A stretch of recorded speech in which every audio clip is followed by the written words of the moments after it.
11월 19일 새벽 기도회 말씀입니다.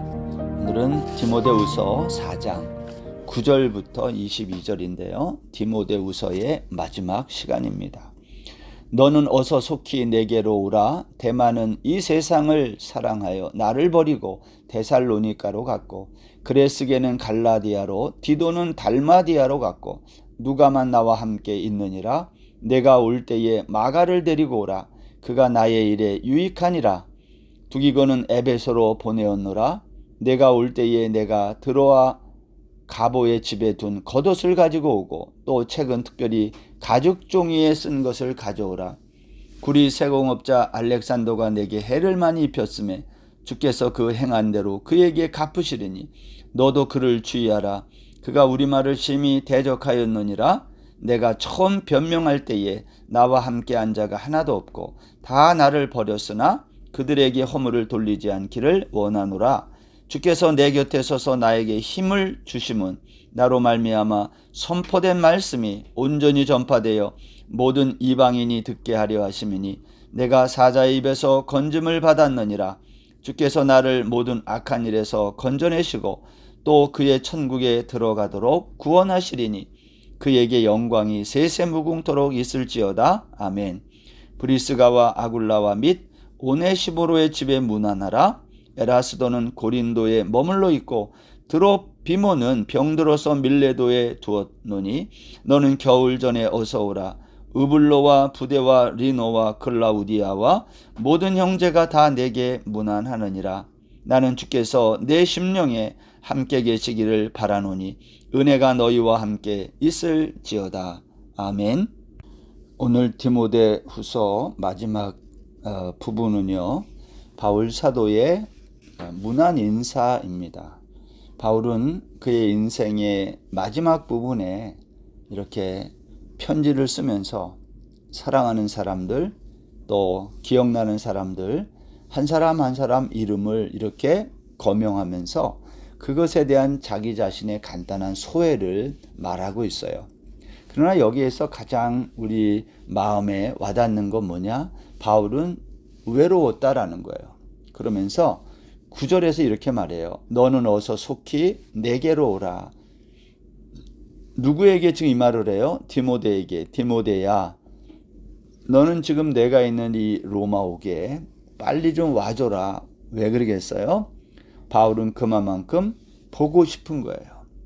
여러분, 우리가 보고 싶은 사람이 있습니다. 그렇죠? 누가 보고 싶은가요? 특별히 바울이 로마 옥중에서 인생의 마지막 순간을 맞이하고 있는 그때에 보고 싶은 사람이 있었다면 누굴까 하는 겁니다. 저도 돌아보면 보고 싶은 사람들이 있어요. 예를 들면 어린 시절 함께 한 마을에서 동네에서 뛰어놀던 그 어린 시절 친구들이 많이 생각나고요. 또 그 시절에 다녔던 교회에서 만났던 사람들, 모교의 성도들, 그리고 장성해가지고 이제 신학교에 다니면서 3년 동안 기숙사에서 동고동락했던 하나님의 말씀, 진리의 말씀을 붙들고 씨름했던 그 친구들, 늘 월요일 아침마다 한 주간 동안의 삶을 나누었던 그 친구들도 생각나고, 특별히 제가 가장 많은 시간을 보낸 이 태국 한인교회, 지난 30년 동안 이제 이곳을 스쳐 지나간 많은 성도들이 생각나고 보고 싶어요. 여러분, 사람은 누구나 보고 싶은 사람이 이렇게 있는 겁니다. 바울은 여기 16절에서 그런 말을 해요. 내가 처음 변명할 때에 나와 함께 한 자가 하나도 없고 다 나를 버렸으나. 바울은 일평생 복음 전도자로 살면서 복음을 전했지만 그가 복음을 전할 때에 바울을 지지하고 그렇게 했던 사람보다는 늘 그를 등지고 떠나고 그러한 사람들이 훨씬 많았음을 우리에게 보여주는 거예요. 나와 함께 한 자가 하나도 없다. 이 말은 바울이 그렇게 외로웠다는 거 아닙니까? 아무리 사도이고 진리의 말씀을 가지고 전하는 바울이었지만 늘 바울 편에서 그를 지지하고 응원하는 사람들보다는 그를 등지고 떠나고 또 함께하지 않은 사람이 많았다라는 것을 오늘 우리에게 보여줘요. 특별히 바울 사도가 오늘 디모데에게 너는 어서 속히 나한테 좀 와라. 그의 외로움을 한마디로 이렇게 설명한 거 아닙니까? 그러면서 이렇게 말해요. 데마는 이 세상을 사랑하여 나를 버리고 데살로니가로 갔다. 데마라는 사람에 대해서 말하는 거죠.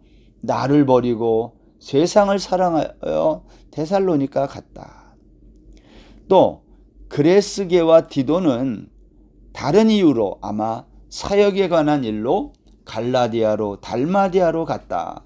지금 여기 남아있는 사람은 누가만 나와 같이 있다. 누가는 이제 바울의 주치의처럼 바울의 몸을 돌보아주는 그러한 일로 누가는 이렇게 늘 바울과 함께 있었다는 거예요.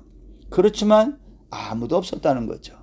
그러면서 디모데야 너는 로마 옥에 있는 나에게 좀 속히 와줬으면 좋겠다. 그러면서 이렇게 말해요. 내가 올 때에 마가를 데리고 오라. 그가 나의 일에 유익하니. 여러분 마가가 누군가요? 마가는요 1차 선교 여행을 떠날 때에 바울과 함께 동역하기를 거부했던 사람이에요. 그래서 예루살렘으로 돌아간 사람 아닙니까? 이것 때문에 바울이 바나바와 대판 싸운 사람 아닌가요? 선교지에서 이탈했던 마가. 그러나 지금 바울은 그가 나의 일에 유익하다 이 말은 복음 전도자로서 그가 유익한 동역자다라는 거예요. 여러분 사람이 어떤 때는 이렇게 미숙하고 실수가 많고 그렇지만 평생 그러지 않은 거예요. 마가가 그런 사람이죠. 바울을 처음 만나서 같이 복음을 위해 일할 때 미성숙해서 그가 바울을 떠나고 선교 그 대열에서 이탈했었지만 이제는 아니라는 거예요. 이제는 어엿한 복음을 전하는 일꾼이 되었다. 우리가 이런 걸 보면 현재 우리 눈에 볼 때에 좀 미숙하게 보이고 저 사람은 안 되겠다. 그런 사람이 있어도 우리가 기다려주고 참아야 될 이유가 이런 데 있는 거죠. 하나님이 그 사람을 통해서 어떻게 사용하실지는 아무도 모르는 거예요. 그래서 지금은 교회 안에서 예를 들어서 문제를 일으킬 수 있고요. 또 미성숙한 면을 보일 수 있고 그렇지만 마가를 생각해 보면서 하나님이 그러한 사람들을 어떻게 변화시키고 하나님의 일꾼으로 사용하는지를 생각하면 좋겠다 하는 생각이 듭니다. 아무튼 바울은 디모데에게 내가 올 때에 마가를 데리고 오라고 오늘 말하고 있습니다. 뿐만이 아니라 두기고는 에베소로 보내었노라. 바울은요 로마 옥에 있으면서도 필요한 사람들을 이곳저곳으로 보내고 이 복음을 전하는 일에 최선을 다했음을 알 수가 있습니다. 그러면서 바울이 13절부터는 아주 개인적인 필요에 대해서 이렇게 말해요.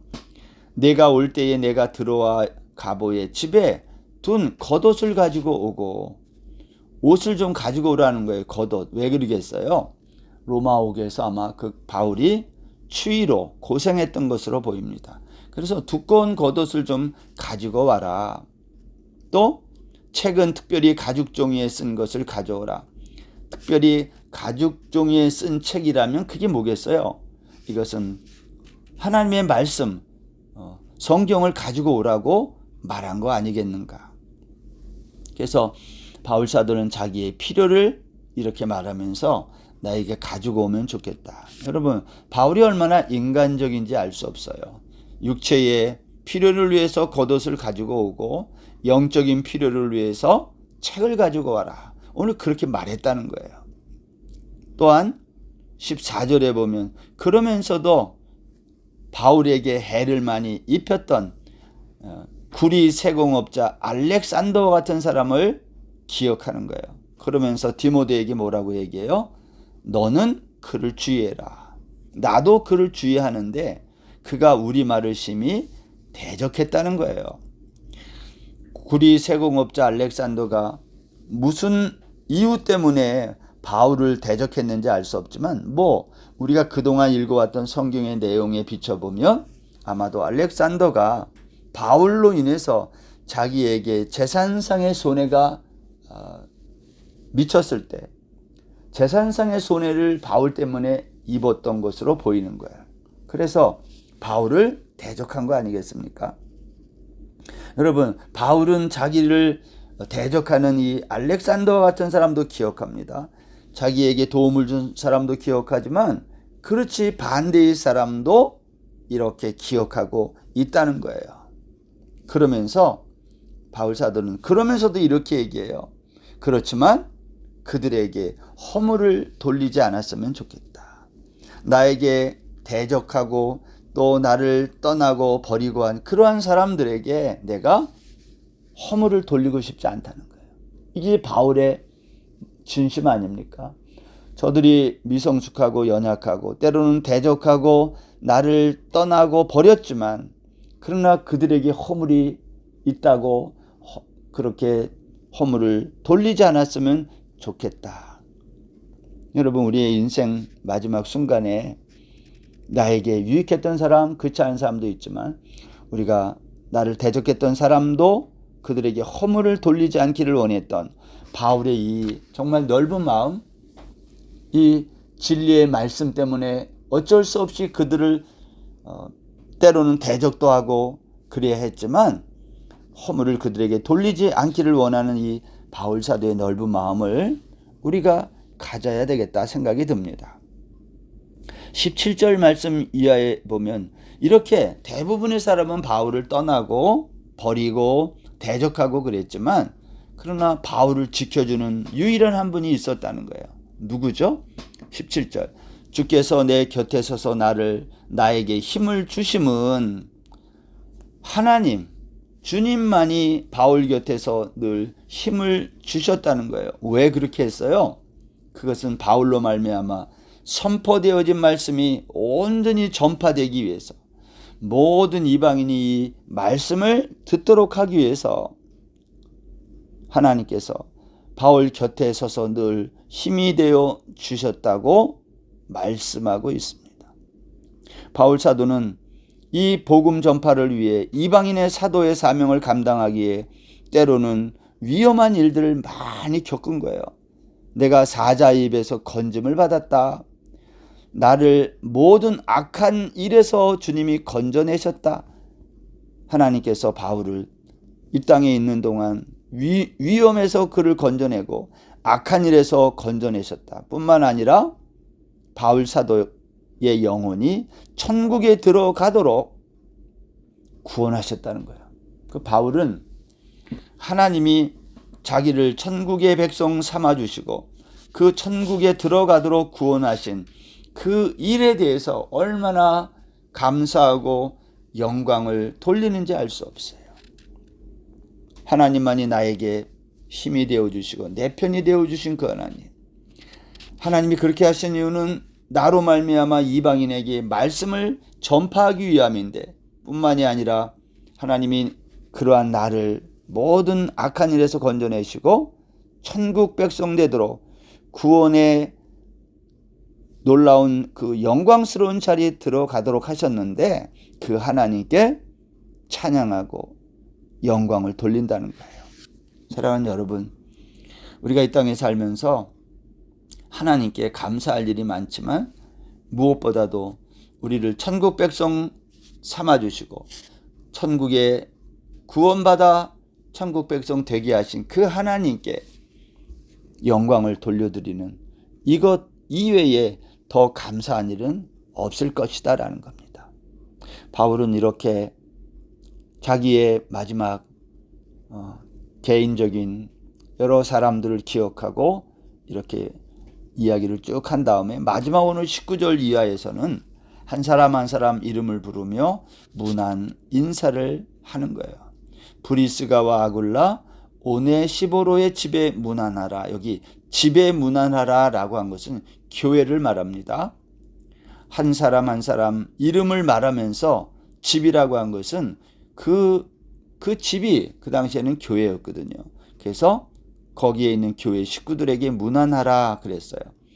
에라스도는 고린도에 머물러 있고 드로비모는 병들어 밀레도에 두었다. 바울 사도는 로마 옥중에 있으면서도 많은 사람들과 이렇게 네트워킹을 하고 교제하고 있음을 볼 수 있어요. 그리고 이렇게 말합니다. 너는 겨울 전에 어서 오라. 으블로와 부데와 리노와 글라우디아 모든 형제가 다 내게 문안하느니라. 여기 으블로, 부데, 리노, 글라우디아 이 모든 형제는 어디에 있는 사람이겠어요? 디모데에게 문안하는 걸 보면 로마에 있었던 바울과 함께 교제했던 사람들 모든 형제가 너에게 문안한다 하고 인사를 하고 있는 거죠. 사랑하는 여러분, 저는 오늘 이 말씀을 읽으면서 바울의 오늘날로 말하면 네트워킹, 바울이 교제했던 많은 사람들을 생각하며 바울이 그들에게 마지막 순간에도 문안 인사와 이렇게 주고받는 걸 보면서 오늘은 그동안 오래되었던 떠난 지 좀 시간이 된 사람들 생각나는 대로 그들에게 문안 인사를 드리고 연락을 한번 해보면 얼마나 좋을까 이런 생각이 들어요. 여러분, 한국 교회를 떠난 지 좀 되셨습니까? 함께 은혜 받고 신앙생활 했던 사람들 아니면 여러분의 부모님들, 자녀들 그들에게 한번 문안 전화나 안내 문자를 보내는 그런 거룩한 날이 되시기를 바랍니다. 기도하겠습니다. 하나님 아버지, 바울 사도의 마지막 인생 여정의 끝자락에서 그의 문안 인사를 살펴봤습니다. 오늘도 우리가 이 세상을 살면서 교제했던 많은 믿음의 사람들에게 문안 인사드리는 거룩한 날 되게 하여 주옵소서. 오직 주님만이 나의 편이 되었다고 고백한 바울 사도의 이 말을 마음에 간직하면서 또 우리를 영원한 천국 백성 구원 자리에 인도하신 하나님께 영광을 돌리는 거룩한 날 되게 하여 주옵소서. 감사하며 예수님의 이름으로 기도드립니다. 아멘.